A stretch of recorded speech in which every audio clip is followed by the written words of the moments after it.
So this video today is for all the mamas out there. We need to have a conversation about how we are role modelling for our children, our daughters in particular. And in this video I'm going to talk about a few things that are intended to inspire you, but of course might be a little bit confronting for some. So take what resonates and leave what doesn't. Hi, I'm Demby, and I help take the mystery out of perimenopause and midlife, putting the power of healing back in your hands. Welcome to my channel if you're new here. Welcome back if you've already been watching a few of my videos. Please don't forget to leave your comments, and please do let me know if there's any topics that you'd like me to talk about or expand upon that I've already done in some of my videos. Now, of course, we've all been young. And of course, at that young age, we're talking about tweens and teenage years, your brain's not fully formed, of course, but you don't have that worldly awareness. You don't have the level of consciousness that's needed to make safe and healthy choices for yourself. But of course, when we're a tween or a teenager, we think that we know everything. That's part of growing up. But in recent years, things have become a lot more convoluted and also a lot more controlled. And from what I've seen as a parent, I have a son, but of course, having been a young girl myself and having clients with daughters that I've treated, many of them over the years, there seems to be this distortion in what it means to be feminine, and the emphasis being placed on physicality. So of course, puberty is never a comfortable time for anybody. We all go through those stages of wanting to be androgynous, of rejecting ourselves, in the extreme self-harm, and a lot of psychological issues, of course, which I won't address in this video because it's a totally different topic. But as far as adornments and piercings and tattoos and fake lashes and fake nails and all those things that we are witnessing our younger women taking on and embracing, it becomes part of their identity. So what concerns me the most about this is the toxicity. So a lot of chemicals and poisons are being ingested through the skin, through the nail bed, through the eyes and the eyelashes, through the skin with fake tans, although there are a lot of eco alternatives now.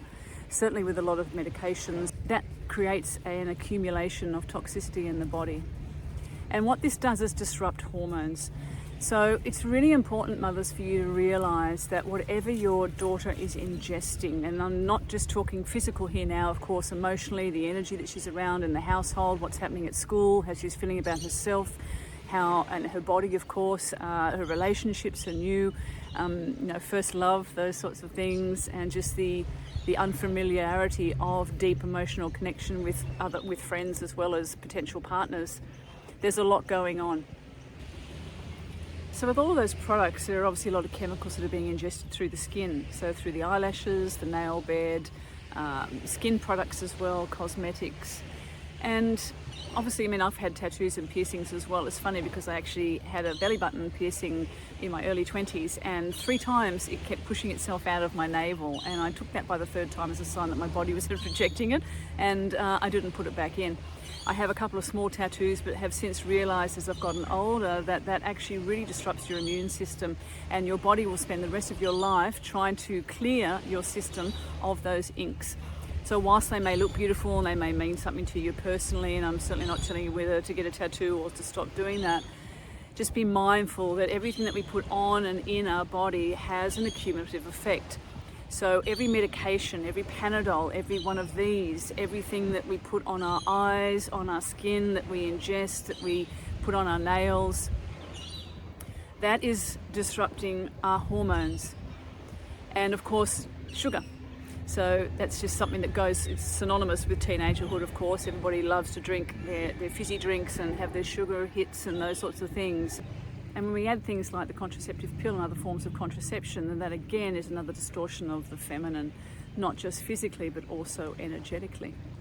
So as mothers, you have a responsibility to ensure that your child is educated and also nourished and supported in this journey, and that they understand the consequences. And we don't want to frighten them, of course, but that's our role as parents, obviously, to guide. We don't have to be their best friend. In fact, it's advised by all the experts that we shouldn't be their friends, of course. When they get older, that's a different story. But when they're younger, we do need to be sometimes good cop, bad cop. And if you're a single parent, you'll be able to relate to that a lot more, of course. But our job as mothers in particular We are the grandmothers of the next generation. And when I look around now and I see all of this stereotypical fake femininity, it concerns me, because these children have the potential to become lifelong customers of Big Pharma. And those hormonal disruptions are not just going to work on their physical body, it's obviously going to be the emotional body, the psychological, mental and energetic bodies as well.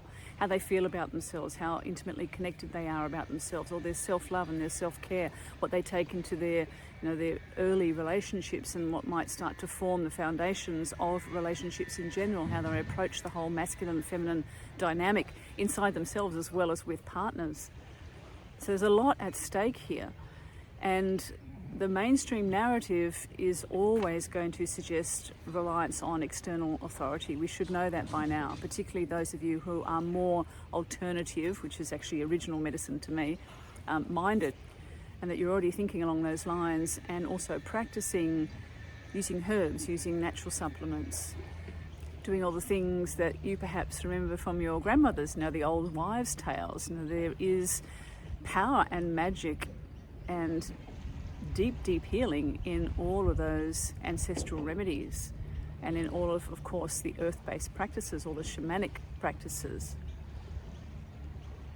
So when we have a deep connection to our own humanity and our own femininity and have worked through enough of our stuff, because who knows how long that takes. I'm not saying that none of us are perfect, of course, although we are on some level divinely perfect.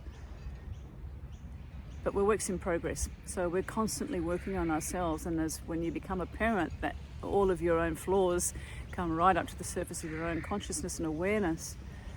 And then your children, God bless them, will always reflect those back to you. They are our greatest teachers. So it's our deepest responsibility, our sole duty, to make sure that we are doing the best that we can to make sure that our bloodline, that our old stories and traumas and our wounding doesn't get passed down. And it's really sneaky. It's sneaky work.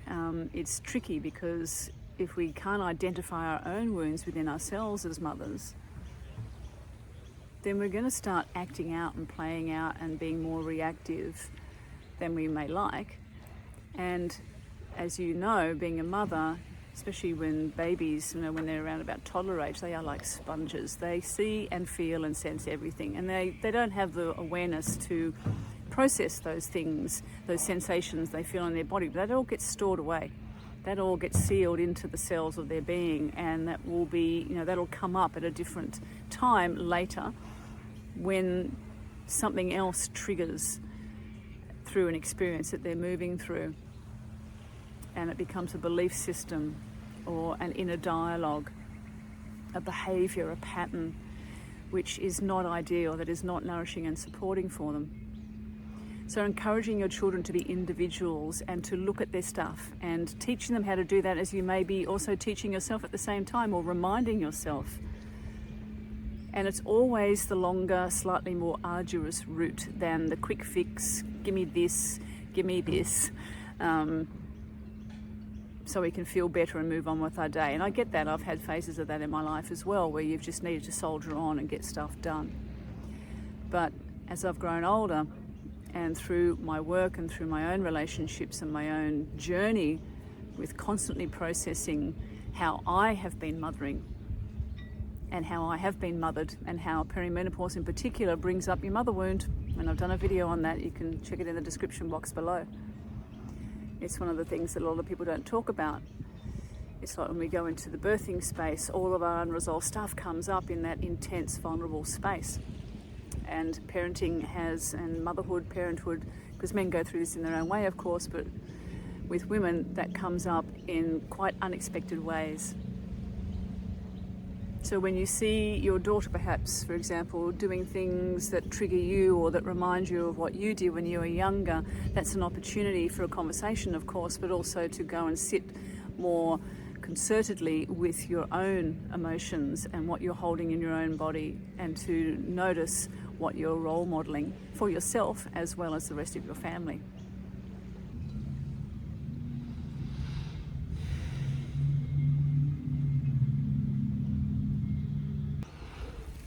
We used to joke when we were younger that if you had boys, your main concern would be that they were going to impregnate somebody.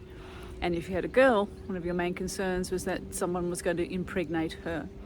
But I think things have changed. Whilst that is still a reality, and the introduction of contraception, of course, has been useful in many ways, but has also contributed to, in my opinion and my experience, pretty much every perimenopausal and menopausal imbalance and dis-ease and illness for women in many cases, over many years. What we do to our bodies when we're young women has a cumulative effect on us as we get older. So you'll see a lot of women in perimenopause having really disruptive cycles and painful experiences and being put on all sorts of hormone replacements and trying and doing everything they possibly can so they don't feel so awful. And that's understandable. It's not comfortable for many, many women. I get that.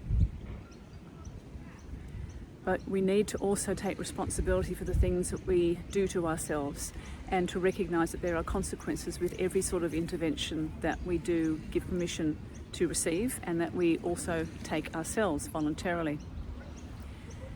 So to break those family stories, to learn how to transform your wounding into your medicine, the work starts with you, mama. And you're teaching your girls how to love themselves, how to care for themselves, how to respect themselves, and to remind them that they are worthy of the love that they seek. Cockatoo's reiterating that. And to learn how to start taking responsibility for themselves as soon as they are able to comprehend that. I remember when I was younger, when I was probably around about, I think 11 or 12, I was super hyperactive, and there wasn't the label of ADHD and ODD and those sorts of things in those days. They've become very prevalent recently, and also a lot of women in perimenopause and menopause are being labelled that as well. I've also got a video on that. I'll put the link in the description box below for you. But I remember my mum and my dad, but mostly my mum, being really frustrated with my behaviour and how I was just so up and down and just, a wild child, essentially. And it wasn't, looking back now, fun for me either, living in that skin, in that vibration. So there was very little information back then. I was born in 1969. So mum took it upon herself to just cut all the sugar out of my diet. And I can't remember the name of the actual protocol that she used. It was one of the early ones, but she basically just took me off sugar, and I hated it. It was a real struggle, and it was frustrating for the whole family, of course, because I went into detox essentially, and cold turkey from sugar. And I'm sure a lot of you will be able to relate to this, and you may even be seeing this in your own children. And I think that probably lasted for a couple of weeks of me just rebelling and just having headaches and feeling toxic.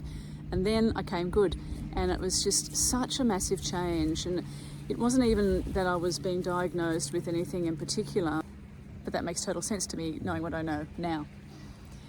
So my behaviour changed, my sleep improved, I was just a nicer child to be around, and I'll always be really grateful for my parents for being very open-minded, very conscious, and willing to try anything and to take responsibility for themselves and their choices and their actions as well. It's become, it is a foundation of who I am today.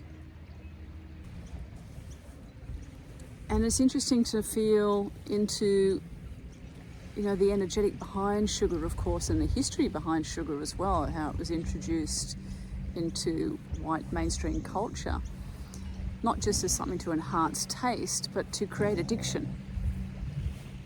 And that's a whole other conversation, of course, as well, whether that was deliberate, which I'm kind of inclined to believe a big part of it was, controlling and distorting not just our physical health, but our psychological health as well. And you can even go down the further shamanic route of saying that when we are addicted through sugar or have any sort of distortion that's affecting how we are in our bodies, how we feel in our bodies, how embodied and anchored and grounded we are, that creates the potential for entity attachment as well. I might need to do a video on that one separately. So all of what I've spoken about in this video today is obviously not in the parenting books.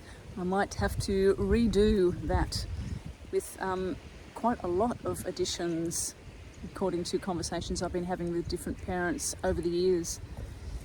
But the main call to action for this one for you mamas today is to recognise the wounding within yourself, strive to heal that, to balance yourself as best as you can, and to be really mindful and conscious about how those woundings have been transferred or how your children are picking them up, and to have those uncomfortable conversations with your children and be prepared to put your foot down and to make them have a little bit of a tantrum if they need to, if it's in their highest interests, to minimise the potential as best as you can for future imbalances.